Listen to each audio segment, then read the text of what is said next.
welcome to Classic Car Cave. As you can see, the Citroen's down the bottom, which you'll see in the video.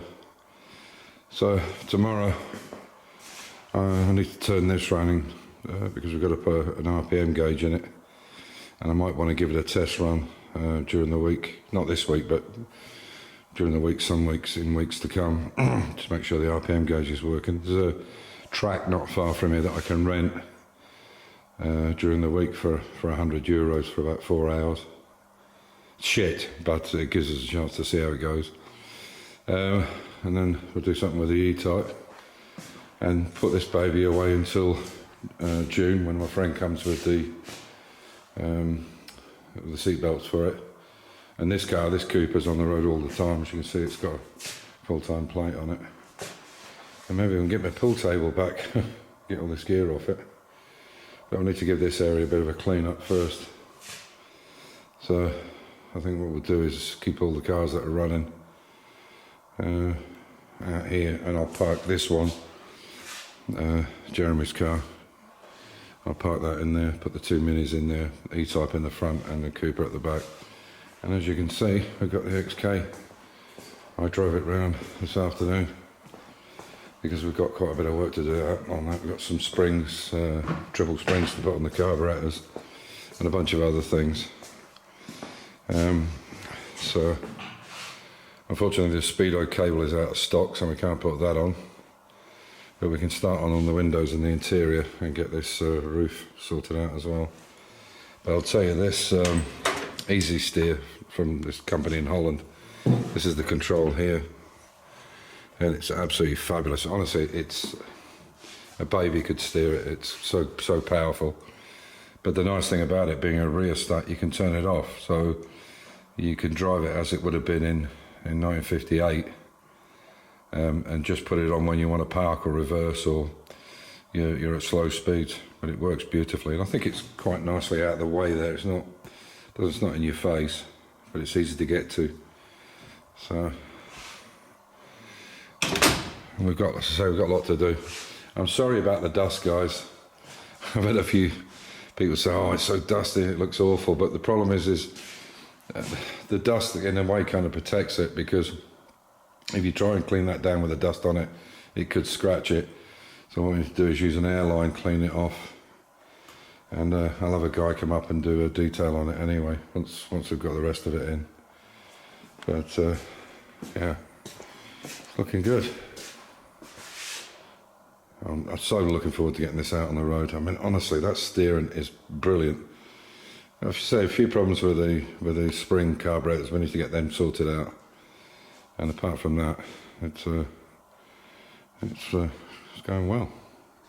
So, we've got no front brakes on the Citroen at the moment, as you can see. They are cable brakes. Yeah, you can see. One was working, we managed to pump some grease through the original one, and the second one, the back brakes were made up from an old an XK 150 handbrake system. There's nothing on these drums at the moment, so what we're going to do now is just put the front ones on. There's the shoes there. What we will do eventually is turn these into hydraulic brakes, put a master cylinder on the pedal, and where they actuate now with the cable cam, we'll actually put on a double acting piston and make them into hydraulic. So I'm just going to take this bearing out here, and this should come off.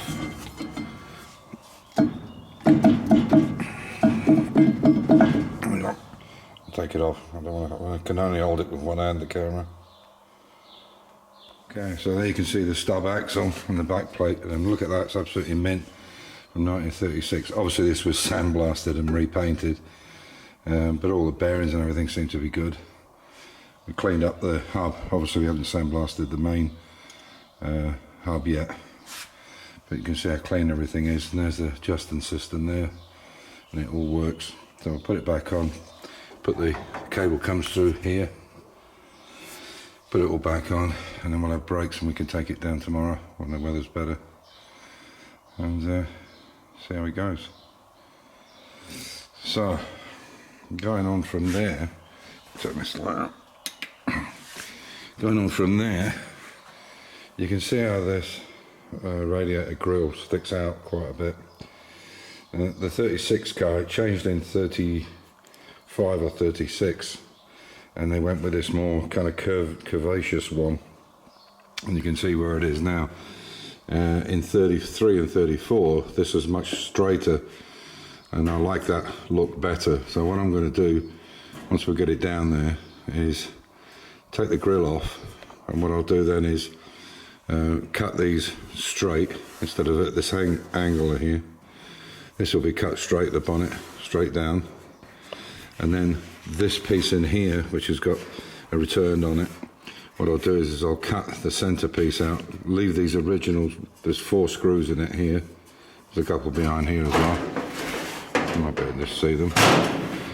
And then what I'll do is reposition this so it's more straight. It won't be absolutely straight, but nearly. And I'll just cut these down and redo them. And I'll show you a picture of a 34 and what it looks like.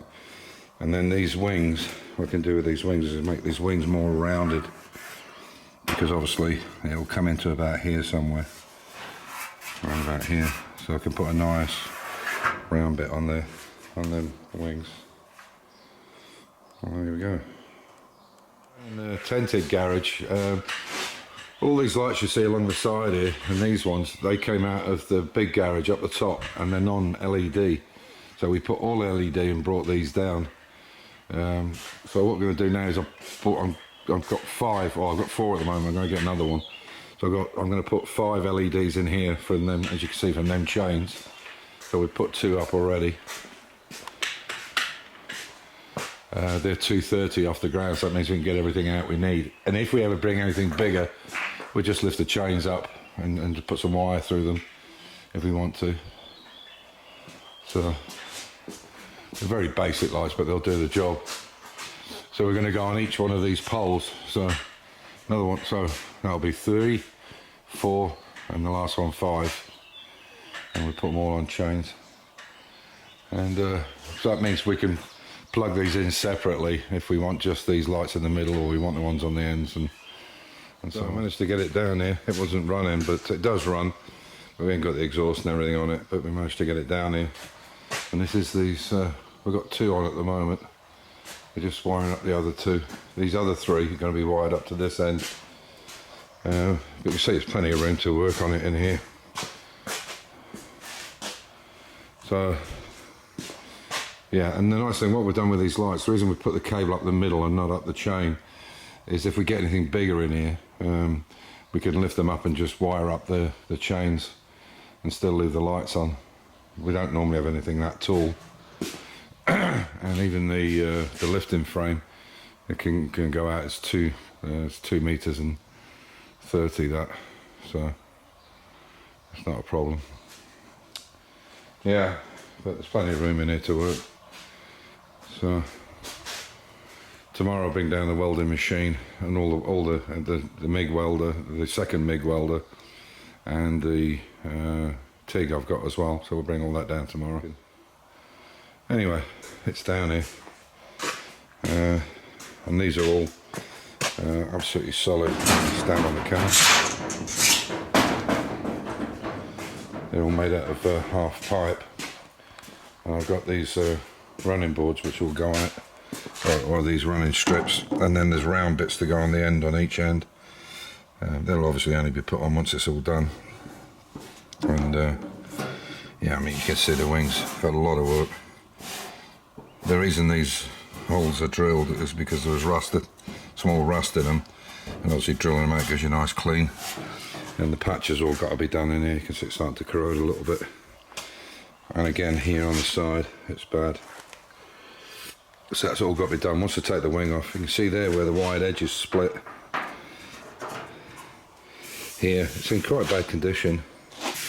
Actually, that one's not as bad as this one. This one's got quite a bit of, well, there's a lot of work to do on that one.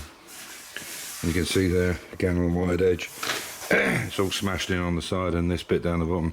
There's a lot of work to do on them. But I mean, that hood was a mess until we rebuilt it. So both bottoms of these are brand new, and I've re-welded them in. I think they're welded here somewhere. I think you can just see it. But that's only the first shot. The bottoms were absolutely rotten. All the doors were knackered. Same on this side. The cab, basically the bottom of the cab, there was nothing left of it. No running boards, no rear arches, no back on it. And basically the back was cut off here. Where you see it here. Somebody just cut it. Well, it was the... No, in fact, it was left up to the back, where the back doors were on it when it was a saloon. So we built all this and then put this line in, swedge line in it. Built all this back. Obviously, it's only just started with it. But once it's all done and lead loaded, I think it'll look quite nice. And as I say, I'm going to use some oak that's going to go on top here. I think it's still up in the other garage, but I'll have to get it. But it's really nice, got quite a big circumference on it here. And it'll go in, and then we'll put a picture corner in here so that you can still pull all the three sides down, the two sides and the back. And these are rods that come out to support these when they're down. There's one there, one there. They're spring loaded. The spring's out at the moment, but they are. And I want to do something with the back to make the shape better. So what I'm thinking is maybe extending it somehow here to get some shape into it. Yeah, it's just a bit too square, I think, at the back. But the proportions, I think, will work. I think we just need to do something here. But we've put all these in. I mean, when they're highlighted, when it's all painted and they're highlighted, I think they'll look quite nice. We'll see how we go. And that's a half mini. This is a mini bar. There's a fridge inside it, and it opens. And there's a fridge and a bar inside it.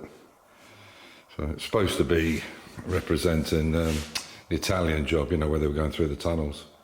That was the idea behind it.